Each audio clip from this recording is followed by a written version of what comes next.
Some video includes a young woman in a wheelchair at a soccer game, a young man working on electronics, another young man in a wheelchair at an aircraft manufacturer, and other people in different scenes from school and work.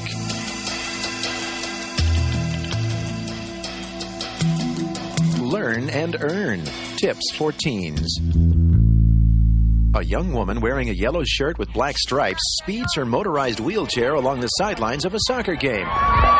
The ball goes out of bounds, and she raises a flag. That was out. Good call, Suzanna. Susanna has a cool job. Step up! Step up! She loves sports. All sports. Yes, I'm a very, very big fan of sports.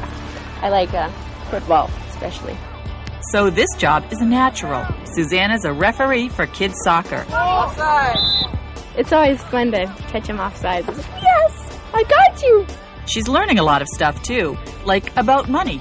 I didn't know that you seriously had to fill out a tax thing. I was like, well, I'm only 16. They're like, well, it's for our records and, legally you do have a job. I'm like, oh, okay, well, whatever. And Susanna's picking up all those real-world skills that everybody needs for success, like being on time. Oh, definitely. You should probably show up a good 15 minutes, half an hour before the game, just so you can check nets and check equipment and talk with the coaches.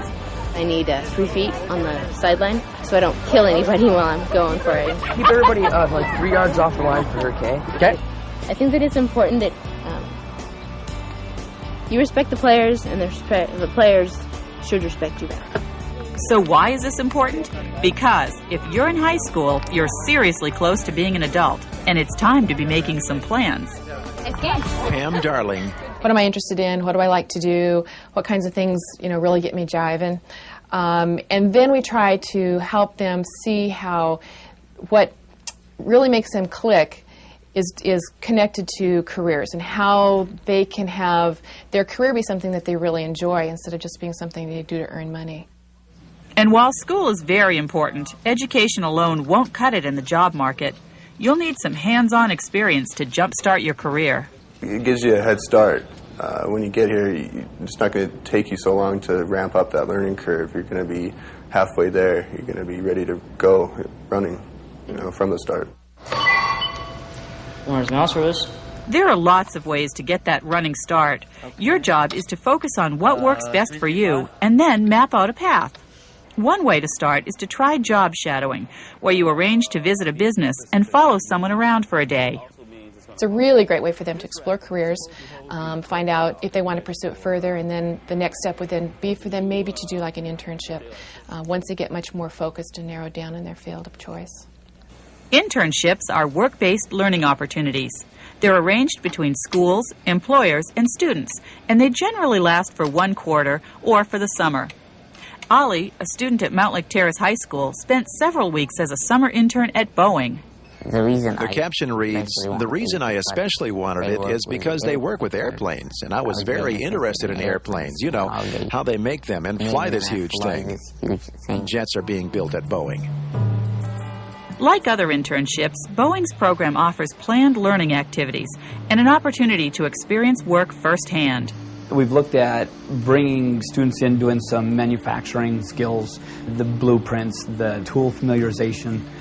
We also are very key on team building. We're key on problem solving.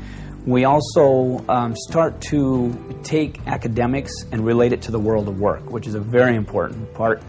For Ollie, the internship gave him a chance to practice disclosing his disability and asking for accommodations. When first they told me that I'm going to get this internship, I asked them how would, accommodations and, how it is for the wheelchair disabled person.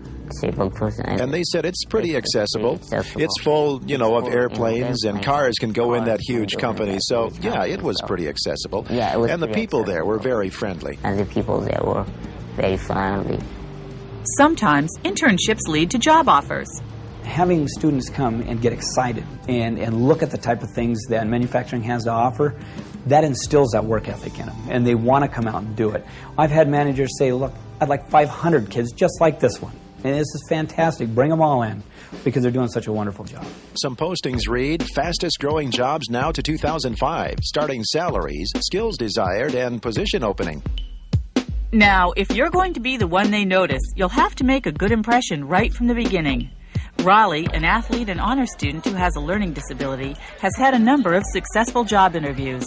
Make sure you wear a shirt and tie, or if you don't have a shirt and tie, just make yourself presentable, you know, and always have a positive attitude when you're going to look for a job, you know. Make sure you have your resume or whatever with you, you know, with everything in it, and just come with it at a respectable way to your, you know, your boss man or the whoever you're going to see. An alarm clock reads 4:15. Raleigh's a senior at Rogers High School in Spokane. He spent a whole summer getting up at 4:30 in the morning so that he could get to his job at Agilent Technologies. He says it was definitely worth it.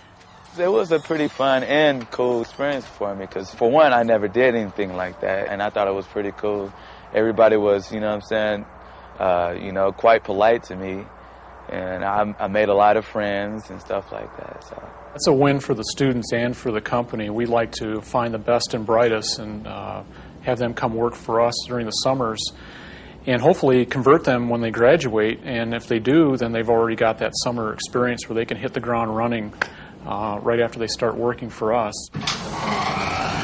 Besides that valuable job experience, you'll also learn some time management skills, something every student can use. If it's something I want to do bad enough, I make sure I have time to do it. Like, for instance, I wanted to go to school and work. So therefore, I worked out a schedule to where I can go to school part-time and work part-time. Once they're 16, research has shown that students who work about 12 to 15 hours a week actually do better in school. And I think it's because of time management. They don't have from 3 until 9 o'clock at night just be footloose and fancy-free. They have to go to work from, say, 3:30 to 7. And so when they get home, they only have 2 hours to get their homework done. So they actually sit down and do their homework instead of thinking, oh, I'll get to it, I'll get to it, I'll get to it. And then they don't. So, where do you start? The best place is the Career Center at your school.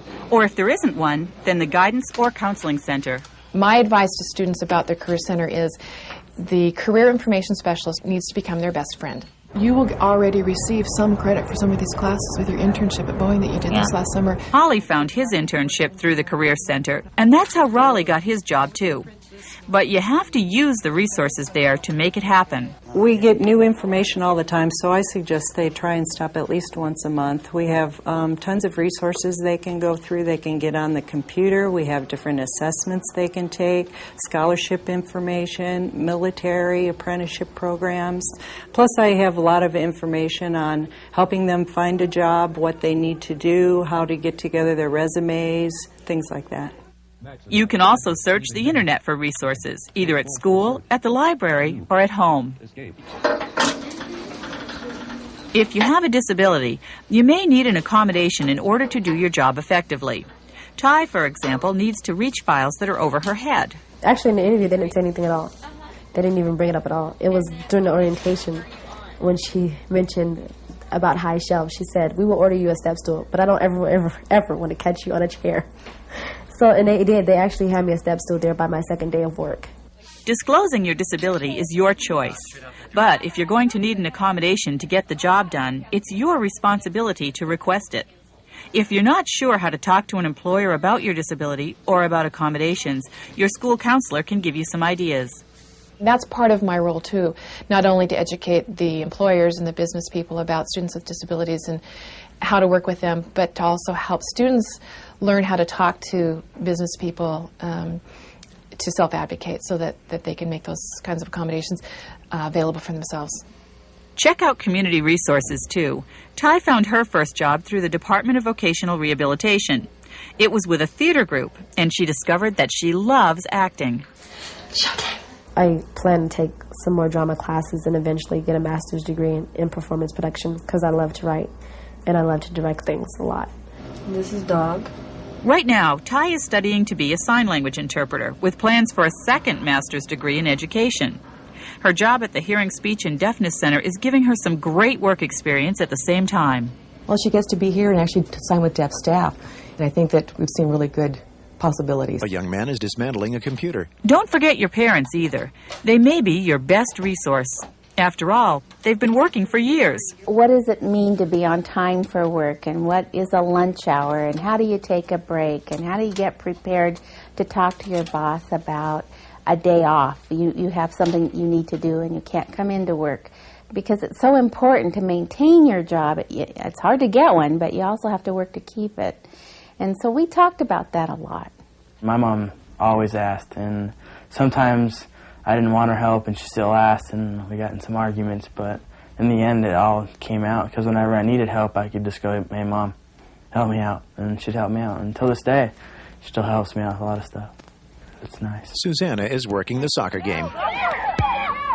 If you're willing to listen, you can learn a lot.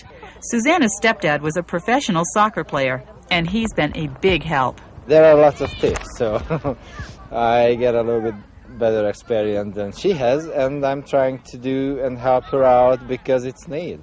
And everybody wants to do the best, so as a referee, I can tell her where are the tricks, what you should do and what you should not do. Okay, now, it's time to get started.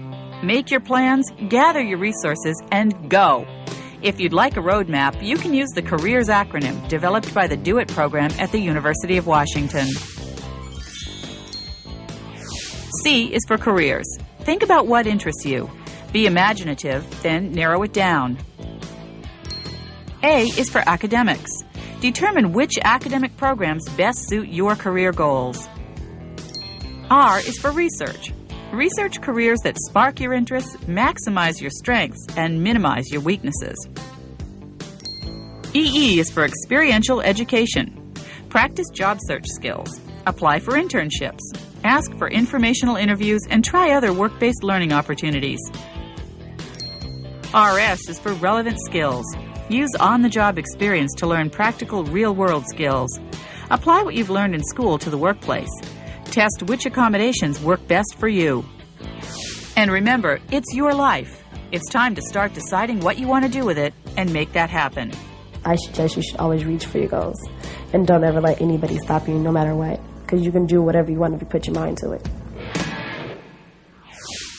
For more information, contact Do It. On the World Wide Web, all in lowercase with no spaces, www.washington.edu/DOIT. Phone, voice or TTY, area code 206-685-DOIT. Address, Do It, University of Washington, Box 354842, Seattle, Washington, 98195-4842. Director, Cheryl Bergstaller, Ph.D. The content of this videotape was developed with funding from the U.S. Department of Education, grant number H324M990010. However, the content does not necessarily represent the policy of the Department of Education, and you should not assume endorsement by the federal government. Copyright 2001, University of Washington. Additional narration by the Narrative Television Network.